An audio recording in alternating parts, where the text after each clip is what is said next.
आज हम आप लोगों को चैप्टर पढ़ाएंगे, chapter number 12, point in space या अंतरिक्ष में बिंदु। ठीक है, तो ये चैप्टर बेसिकली जो है पूरा फार्मूला बेस है। जिसको इसमें फार्मूले याद होंगे वो ये चैप्टर बहुत आसानी से कर ले जाएगा।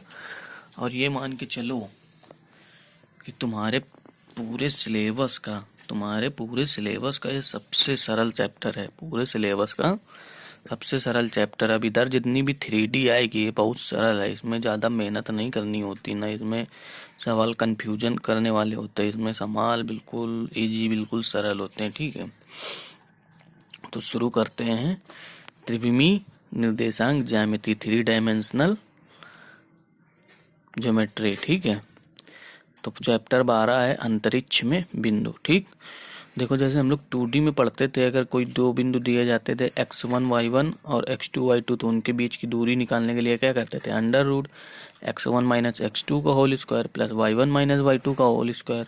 ऐसे ही क्या करेंगे, दो बिंदु हैं, इसमें एक तीसरा बिंदु, अब क्योंकि हम 3 डायमेंशनल पढ़ रहे हैं तो इसमें z एक्सिस भी आ जाएगी। ठीक है, तो मान लो एक बिंदु P है, P के निर्देशांक क्या है, x1 y1 z1, तथा दूसरा बिंदु Q है, Q के निर्देशांक क्या है, x2 y2 z2 है। अगर पूछा जाए P और Q के बीच की दूरी बताओ, मतलब दो बिंदुओं के बीच की दूरी, तो दो बिंदुओं के बीच का फार्मूला क्या हो जाएगा इसमें, PQ बराबर under root x1 minus x2 का whole square plus y1 minus y2 का whole square plus z1 minus z2 का होल स्क्वायर। चाहे इसे ऐसे लिख लो, PQ बराबर under root x2 minus x1 का whole square, y2 minus y1 का whole square, z2 minus z1 का होल स्क्वायर। ठीक है, उसमें कोई दिक्कत नहीं आएगी। अब देखो इसको एक क्वेश्चन के जरिए समझते हैं। मान लो एक बिंदु कितना है, 3 4 5, तथा दूसरा बिंदु कितना है, -1 3 -3 के बीच की दूरी। तो ये फार्मूला अप्लाई करेंगे, पी क्यू बराबर under root x1 minus x2 का whole square plus y1 minus y2 का whole square plus z1 minus z2 का होल स्क्वायर। सॉल्व करेंगे तो कितना आ जाएगा, 9। ठीक है, तो तुम्हारी किताब में जो दूसरा, तीसरा और चौथा क्वेश्चन है वो इसी फार्मूले पे बेस है। दूसरा, तीसरा, चौथा क्वेश्चन है वो इसी फार्मूले पर बेस है। अब देखो दूसरा सूत्र पढ़ते हैं। पहला सूत्र तो निपट गया, पहला सूत्र खत्म हो गया। ठीक है, अब दूसरा सूत्र देखते हैं। दूसरा सूत्र क्या है, अंतः विभाजन या डिवाइड इंटरनली होता है। तब हम लोग कौन सा सूत्र अप्लाई करते हैं, जैसे क्या करते हैं, मान लो दो बिंदु P और Q है। P के निर्देशांक क्या है, x1 y1 z1, Q के निर्देशांक क्या है, x2 y2 z2। ठीक है, दो बिंदु P हैं, एक बिंदु R है इस रेखा में, एक बिंदु R कहीं पर है जो इस वाले भाग को M में और इस वाले भाग को N में काट रहा है। ठीक है, मतलब इस पूरी रेखा को M और N दो भागों में विभाजित कर रहा है। तो पूछ रहा है R के निर्देशांक या R के कोऑर्डिनेट क्या होंगे। तो R के कोऑर्डिनेट निकालने के लिए क्या करेंगे, इधर जो है उसका इधर वाले से मल्टीपल करा देना, और इधर जो है इसका इधर वाले से मल्टीपल करा देना, और डिवाइड में दोनों का समेशन। देखो x वाले टर्म में कैसे लिखेंगे, m x2 n x1 divide में m प्लस n। ऐसे ही y वाला टर्म लिख लेंगे, m y2 n y1 divide में m प्लस n। ऐसे ही z वाला टर्म भी लिख लेंगे। ठीक है, अब अगर यही चीज कह दी जाए कि ये बाय विभाजन कर रहे हैं, एक्सटर्नली डिवाइड कर रहा है, जो बिंदु R है इस रेखा में ना स्थित होकर बिंदु Q से कहीं कुछ दूर पर है। ठीक है, लेकिन अगर इस लाइन को डॉट डॉट करके आगे बढ़ाया जाए तो कहीं ना कहीं ये बिंदु R इस रेखा पर एग्जिस्ट करेगा। ठीक है, स्थित होगा। तो बोल रहा है R है जो अब M और N में डिवाइड कर रहा है इसे, P और Q को। तो क्या करेंगे, M का इसके साथ मल्टीपल हो जाएगा और N का इसके साथ मल्टीपल हो जाएगा। या तो इतना याद रखो, इस वाले फार्मूले में N की जगह -N रख दो तो हमें इस पॉइंट के निर्देशांक मिल जाएंगे। देखो इस पॉइंट के निर्देशांक कैसे निकालें। देखो N की जगह -N रख दिया उस वाले पूरे फार्मूले में, तो हमें R के निर्देशांक मिल जाएंगे। अब ऐसे ही देखो बिंदु P x1 y1 z1 तथा Q x2 y2 z2 को मिलाने वाली सरल रेखा के मध्य बिंदु के निर्देशांक। मतलब बोला जा रहा P और Q दो बिंदु हैं, P और Q को मिलाने वाला जो बिंदु होगा, मान लो एक बिंदु R है, P और Q के बीच में R है। R क्या है, इसको भी बराबर भाग में तोड़ रहा है, इसको भी बराबर भाग में तोड़ रहा है, तभी तो मध्य बिंदु में होगा। अगर इसे 1 भाग में तोड़ रहा है तो इसे भी 1 भाग में तोड़ेगा, तभी वो मध्य में होगा।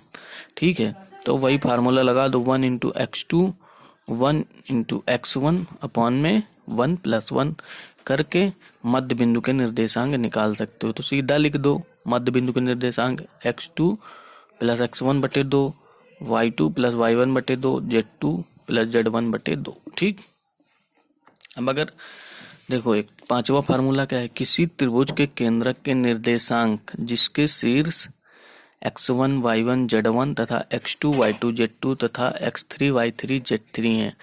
मतलब बोला जा रहा है सेंट्रॉइड ऑफ ए ट्रायंगल, एक ट्रायंगल का सेंट्रॉइड निकालना है जिसके वर्टेक्स दिए गए हैं x1 y1 z1, x2 y2 z2 और x3 y3 z3। हमने मान लिया इसका सेंट्रॉइड g है, तो g के निर्देशांक क्या हो जाएंगे, x1 plus x2 plus x3 by 3, y1 plus y2 plus y3 by 3, z1 plus z2 plus z3 by 3। ठीक है, देखो टॉपिक समझते हैं। दिक्कोजा या डायरेक्शन कोसाइंस बोलते हैं इंग्लिश में इसे, हिंदी में दिक्कोजा, इंग्लिश में डायरेक्शन कोसाइंस। और डिनोट किससे करते हैं, DC एपोस्ट्रोफी एस और यस। ठीक है, DC's। ठीक है, यदि कोई रेखा लाइन एक्स अक्ष वाई अक्ष तथा जेड अक्ष, मान लो ये 3 एक्सिस हैं, एक्स एक्सिस है, वाई एक्सिस है और जेड एक्सिस है। ठीक है, ये 3 एक्सिस हैं। बोल दिया जाए एक रेखा ये है पी क्यू जिसकी डायरेक्शन किधर से, P से Q की तरफ है, जो एक्स एक्सिस के साथ अल्फा कोण बना रही है, वाई एक्सिस के साथ बीटा और जेड एक्सिस के साथ गामा कोण बना रही है। तब उसके हम लोग DC's लिख देते हैं, L बराबर कॉस अल्फा, M बराबर कॉस बीटा और N बराबर कॉस गामा। ठीक है, L एक्स एक्सिस को डिनोट करता है, M वाई को और N जेड को। ठीक है, अगर यहीं पे बोल दिया जाए QP रेखा, अभी हमने PQ का निकालना है, अगर बोल दिया जाए QP तो डायरेक्शन क्या हो जाएगी, चेंज हो जाएगी। तो यहाँ पर क्या हो जाएगा, सब -L हो जाएगा, -M हो जाएगा, -N हो जाएगा। ठीक है, अगर डायरेक्शन चेंज हो रही, ऋणात्मक एक्सिस में अब जाएंगे ना, अगर ऋणात्मक में जा रहे हैं तो ये डायरेक्शन कोसाइंस भी ऋणात्मक हो जाते हैं। ठीक, अब अगर ऐसे ही बोल दिया जाए एक्स एक्सिस की डायरेक्शन कोसाइंस बताओ, तो देखो एक्स एक्सिस की डायरेक्शन कोसाइन मतलब रेखा PQ मान लो एक्स एक्सिस में जा रही है, एक्स एक्सिस में जा रही रेखा PQ एक्स एक्सिस के साथ जीरो एंगल बना रही है। अब ये बताओ ये तीनों एक्सिस, ये अगर वाई एक्सिस है, ये एक्स है और ये जेड, ये तीनों एक दूसरे के क्या होते हैं, परपेंडिकुलर। ठीक है, अगर ये बोल दिया जाए एक्स एक्सिस, देखो क्या एक्स एक्सिस वाई एक्सिस और जेड एक्सिस की क्या होती है, परपेंडिकुलर होती है। अब रेखा अगर एक्स एक्सिस के साथ जा रही है तो वाई एक्सिस के साथ वो 90 अंश का कोण बना रही होगी, जेड एक्सिस के साथ भी 90 अंश का कोण बना रही होगी। तो इसमें हम रखा दे वाई, ये L वाला क्या होता था एक्स एक्सिस, तो 0 अंश बना रही, cos 0 की वैल्यू 1, cos 90 की वैल्यू, क्योंकि वाई एक्सिस के साथ कितना एंगल बना रही है, वाई अक्ष के साथ 90 अंश बना रही है, तो cos 90 की वैल्यू 0, जेड अक्ष के साथ कितना बना रही 90, तो cos 90 की वैल्यू भी 0। तो क्या हो जाएंगे DC's इसके 1 0 0। ऐसे ही बोल दिया जाए वाई अक्ष के साथ, तो अब रेखा वाई अक्ष के डायरेक्शन में जा रही है। ठीक है, जब वाई अक्ष की डायरेक्शन में जाएगी तो वो एक्स और जेड के साथ परपेंडिकुलर होगी, तो ऐसे इसमें रख दोगे तो वाई अक्ष की भी DC's आ जाएंगी, ऐसे ही जेड अक्ष की भी आ जाएंगी। ठीक है, ठीक, अब देखो दिक् अनुपात, डायरेक्शंस रेशियो बोलते हैं इसे किसे इंडिकेट करते हैं, DR' DRS। ठीक है, तो दिक् अनुपात क्या होता है, दिक् अनुपात L/A, M/B और N/C अगर लिखे हो तो ABC क्या होते हैं, दिक् अनुपात। ये रेशियो अगर मेंटेन करके चल रहा है, ये रेशियो अगर मेंटेन होके चल रहा है तो ABC को क्या बोलते हैं, दिक् अनुपात बोलते हैं। ठीक, ठीक, अब जैसे बोला जाए बिंदुओं x1 y1 z1 तथा x2 y2 z2 को मिलाने वाली रेखा का दिक् अनुपात बताइए, DRS बताइए। तो क्या करोगे, जो दूसरे वाले कोऑर्डिनेट है उसमें पहला वाला कोऑर्डिनेट घटा दो, तो ये A की वैल्यू हो जाएगी, ये B की वैल्यू हो जाएगी y2 माइनस y1 और ये C की वैल्यू हो जाएगी z2 माइनस z1। ठीक है, अब देखो z2 माइनस z1 हो गया। ठीक, अब दिक् अनुपात के पदों में दिक्कोजा, दिक् अनुपात के पदों में DRS के पदों में DC's निकालना है। तो उसके लिए फार्मूला क्या होता है, x2 माइनस x1। ये देखो A हो गया एक तरीके से, x2 माइनस x1 है तो A हो गया, A/AB B upon A B और सी अपॉन ए बी हो गया। ठीक है, अब देखो ए बी बराबर क्या होता है, under root x2 minus x1 का square plus y2 minus y1 का square plus z2 minus z1 का स्क्वायर।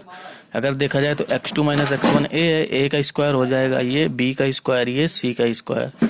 तो देखा जाए अगर ये l होगा, दिक अनुपात है, इधर दिक कोज्या है, तो ये वाला फार्मूला देखो बिल्कुल इससे ही बना है, l बराबर a अंडर रूट के अंदर a square plus b square plus c square. ठीक है, ऐसे ही m बना है, ऐसे ही n बना है इस फार्मूले से। ठीक है, एक ये रिलेशन याद रखना कि तीनों दिक कोज्याओं में संबंध होता है l square plus m square plus n square बराबर 1। ठीक, अब देखो एक मेथड है प्रक्षेपण प्रोजेक्शन। ठीक है, रेखा एक मान लो ये कोई एक रेखा PQ है, बोल दिया जाए कि PQ का जो है हम इधर से कोई प्रकाश की पुंज डाल रहे हैं, कोई प्रकाश की रेज आ रही, मान लो इस रेखा PQ पर पड़ रही है, तो इस PQ का इस रेखा पर कहीं ना कहीं क्या बनेगा, प्रोजेक्शन बनेगा, प्रक्षेपण बनेगा, प्रक्षेप बनेगा। ठीक है, तो मान लो PQ का प्रक्षेप ये बन रहा है। अब ये बोल दिया जाता है कि ये जो दूसरी वाली रेखा है जिस पर इसका प्रक्षेप बन रहा है उसकी डिसीज कितनी दी गई है, डिसीज मतलब डायरेक्शन कोसाइन दी गई है, LMN दी गई है। ठीक है, तब बोला जाए इस रेखा का जो प्रक्षेपण बनेगा उसकी लंबाई क्या होगी, PQ के प्रक्षेपण की लंबाई क्या होगी, तब प्रक्षेपण या प्रोजेक्शन ऑफ PQ क्या होगा, mod x2 minus x1 L plus y2 minus y1 M plus z2 minus z1 N, ये हो जाएगा। ठीक है, देखो रेखाओं के बीच का कोण, एंगल बिटवीन टू लाइन, मान लो एक रेखा OA है और एक रेखा OB है। रेखा OA की डिसीज कितनी है, L1 M1 N1। रेखा OB की डिसीज कितनी है, L2 M2 N2। ठीक है, दोनों के बीच में अगर कोण थीटा है तो कॉस थीटा बराबर क्या होगा, L1 into L2 plus M1 into M2 plus N1 into N2। ठीक है, अगर इसे DRS के पद में लिखना चाहे कॉस थीटा, तो कॉस थीटा बराबर क्या होगा, तो L1 की वैल्यू अगर रखा जाए तो L1 की वैल्यू क्या होगी, A1 upon under root A1 square plus B1 square plus C1 square. ठीक है, ऐसे ही L2 की वैल्यू अगर रखी जाए तो A2 upon under root A1 square plus B1 square plus C1 square. ठीक है, हो जाएगी। ऐसे ही अगर M1 की वैल्यू रखी जाए तो M1 की वैल्यू क्या हो जाएगी, B1 अपॉन अंडर रूट मतलब A1 square plus B1 square plus C1 square. नीचे वाला तो तीनों में कॉमन है, अगर इनकी वैल्यू अलग अलग रखा के देखा जाए तो नीचे का LCM कॉमन हो जाएगा, तो ऊपर वाली वैल्यू क्या हो जाएंगी, अपने आप जुड़ जाएंगी कि नहीं जुड़ जाएंगी। तो इसी फार्मूले का विस्तार है ये फार्मूला। ठीक है, ये DCs के पद में था, ये DRS के पद में था। आप अगर इसे अलग अलग रख के देखेंगे तो यही फार्मूला डेवलप होगा जाके। ठीक, तो एक फार्मूला ये होता है।